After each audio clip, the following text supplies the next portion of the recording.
உள்ளுக்குள்ள பயங்கரமான ப்ராசஸ் நடந்துட்டு இருக்குது. ஆனா அதை ஃபிளஷ் அவுட் பண்றதுக்கு தண்ணி இல்ல.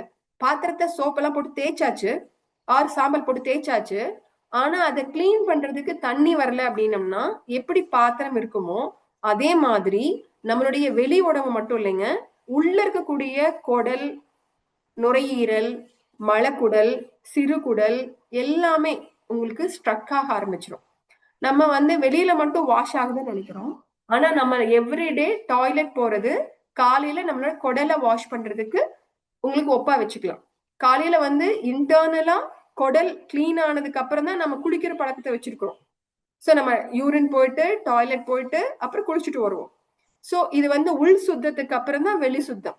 சோ நம்ம இன்னைக்கு என்ன பண்றோம், வயிற்றுக்குள்ள நிறைய விஷயத்த வச்சுக்கிறோம். பட் வெளியில ரொம்ப நம்ம குளிச்சு ஆர் பர்ஃப்யூம்ஸ் யூஸ் பண்ணிக்கிறது, நம்ம எல்லா ஒப்பனைகளும் நம்மளுக்கு வெளி உடம்புக்கு பண்றோம். But we have to check internal body கிளீனா இருக்குதா. அப்படி கிளீன் ஆகுறதுல நம்ம அடுத்து பேசக்கூடிய இந்த உணவும் நீரும் ரொம்ப முக்கியம். அதுல நீர் அப்படிங்கிறது ஒரு நாளைக்கு நம்மளுக்கு குறைந்தபட்சம் 3 லிட்டர் நம்மளுக்கு தேவைப்படுது. நார்மலா நம்மள மாதிரி இந்தியா மாதிரி இருக்கக்கூடிய இடங்கள்ல 3 லிட்டர் தேவைப்படுது.